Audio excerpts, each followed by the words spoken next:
Chapter 23, Our Deepest Fear.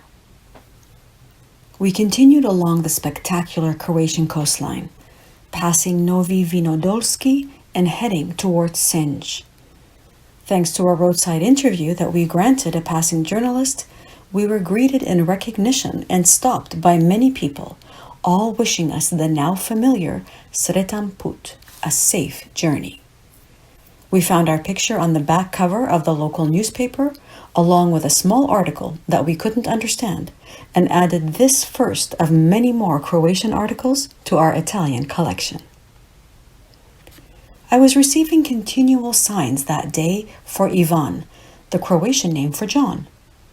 From a car that stopped with an occupant of that name, to a huge wall spray painted with the word Ivana, to discarded bits of paper at my feet with that word, the universe was screaming at me. And so I was attentive. When I stopped at the side of the road to adjust my backpack, Alberto said that he too was receiving signs at that very moment. We both stood and waited. From across the road, a young woman stepped out of a restaurant and in English asked if she could help us. We answered yes in unison and crossed the busy road, telling her that we could use a drink. We chose a table near the entrance of this bright, spacious restaurant. I tried to be patient, but thought I would jump through my skin when I saw a painting of an eagle hanging alongside that of a white dove. The young woman appeared with our drinks and asked what we were doing. She looked to be in her 20s, with long flowing auburn hair and a lovely face. Her green eyes struck me not only for their beauty and their kindness, but the sadness they conveyed. She listened politely to our story, but her averted gaze and folded arms told me there was something she didn't quite agree with. We invited her to sit with us and introduced ourselves. "My name is Ivana," she said, sitting down.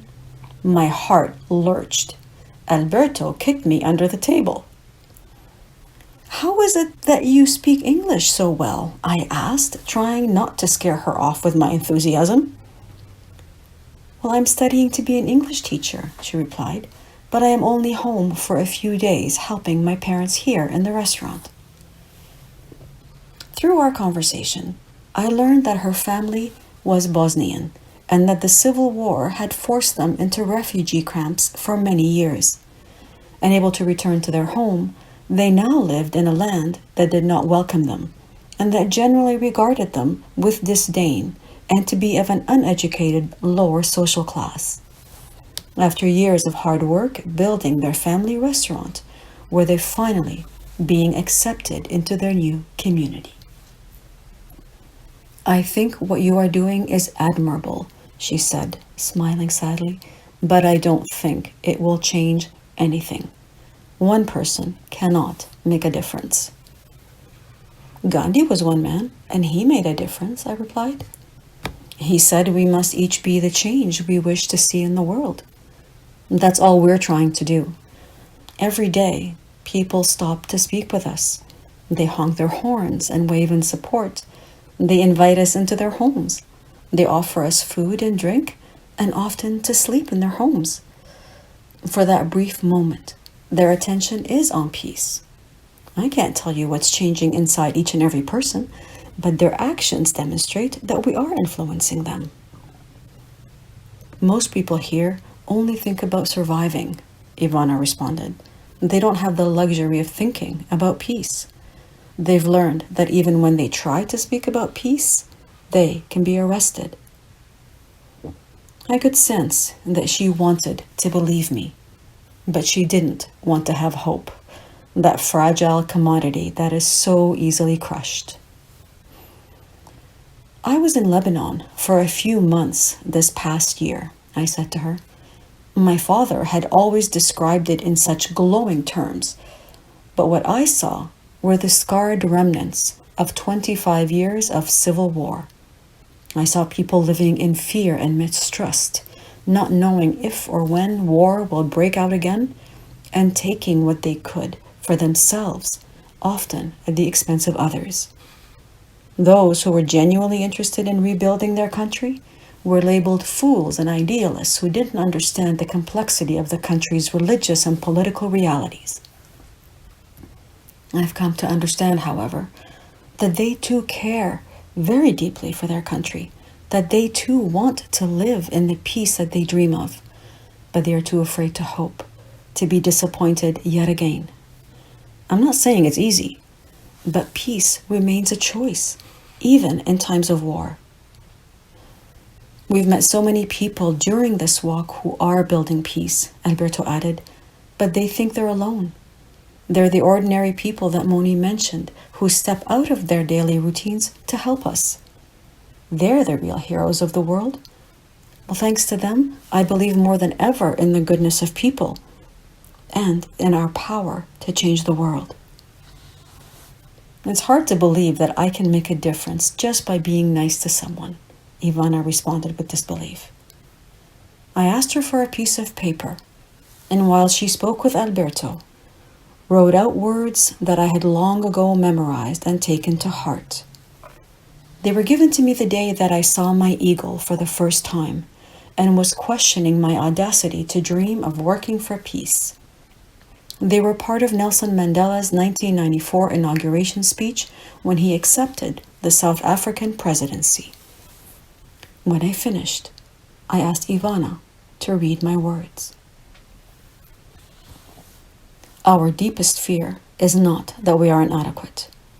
Our deepest fear is that we are powerful beyond measure.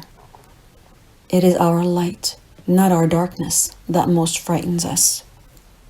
We ask ourselves, who am I to be brilliant, gorgeous, talented, fabulous? Actually, who are you not to be? You are a child of God. Your playing small doesn't serve the world. There is nothing enlightened about shrinking so that other people won't feel insecure around you. We are all meant to shine as children do. We were born to make manifest the glory of God that is within us.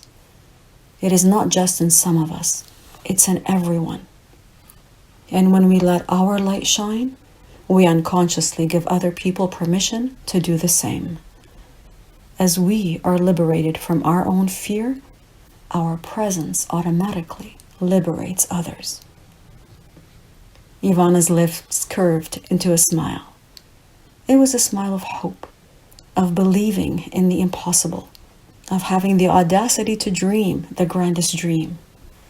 I felt a tremendous sense of joy and accomplishment, and a deeper appreciation of what this journey was also about.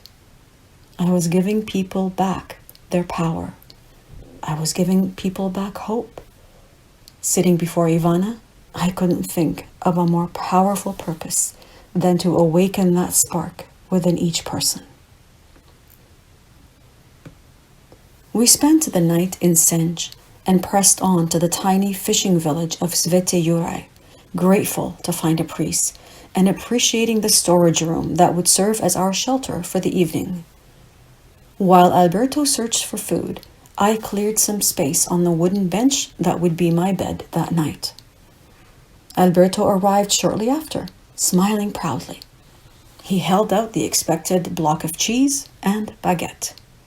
Next, he pulled out a tube of mustard and then one of mayonnaise, smiling victoriously. Perhaps it was the cold night or the hard day's walk in the mountains, but the sight of yet another block of cheese with bread, garnished as it was, set me off. That's it, I exploded. Tomorrow we're eating a proper meal, and I don't want to hear any complaints from you. We've had this discussion before, he responded calmly. You can eat what you like and sleep where you like. Don't blame me if you feel guilty. Mustard and mayonnaise are not food, I seethed. I appreciate your invitations and have accepted them many times, Alberto responded. I don't want you paying for everything. I didn't know what was making me angrier, his words or his attitude. He was calm and confident, while for some reason I was spiraling out of control. You think you have all the answers, I blurted. Do you think you're some kind of master? Have you reached some state of illumination that I'm not aware of? What makes you think you're so special? Alberto quietly stared at me, his arms folded across his chest as if watching some petulant child having a tantrum. Here we go again, he sighed. I am no more special than you or anyone else, Mony. I'm only trying to help others just as I have been helped. If I wait to be perfectly illuminated to do that, or anything else in my life, then I will be waiting forever. What I know now can serve others, just as what others know can serve me. We are all masters and students. We are all teaching and learning at the same time. But no one asks for your advice, Alberto, I interjected. You just offer it. It's easy to hide behind the excuse of who am I or what if I make a mistake, he retorted. People are free to ignore me. I will not hide myself for fear of appearing arrogant, nor will I be less so that another can feel more at ease. Isn't that what your precious Nelson Mandela said? Only yesterday were you reciting those words to Ivana. Or have you forgotten? Alberto announced that he needed to use the facilities and headed towards the door. I heard him turn the handle several times, but the door didn't open. The priest has locked us in, he said incredulously. The windows were barred, and the priest in another part of this building. I needed to use the washroom too, and didn't know how I would hold it in all night. Alberto scrimmaged through the room and held out an empty Coke bottle. I can't pee in a bottle, he anguished. It's just too vulgar. I only wish I could, I retorted. There are always the flower pots, he chuckled, pointing at one of the larger pots. I lay in my sleeping bag, pulled my knees up to my chest, and shook my feet, trying to think of anything that would distract me from my need to urinate. I heard the trickle of liquid in the bottle and hated Alberto even more. Alberto finally switched off the lights and lit a candle. He came towards me and knelt by my side. I didn't mean to hurt you, he whispered. I returned his gaze, not knowing what to say and feeling overwhelmingly confused. Alberto reached over and embraced me. Tears hovered in my eyes, and I fought the urge to bury my head in his shoulder and weep. I released him and turned away, not wanting him to see my turmoil, but knowing that it was evident. I had nowhere to run, no one to turn to. In my moments of confusion, there was only Alberto, usually the source of that confusion. I needed time away from him, time to gather my thoughts and my feelings. But on this journey of peace, it seemed that we were destined to continue together.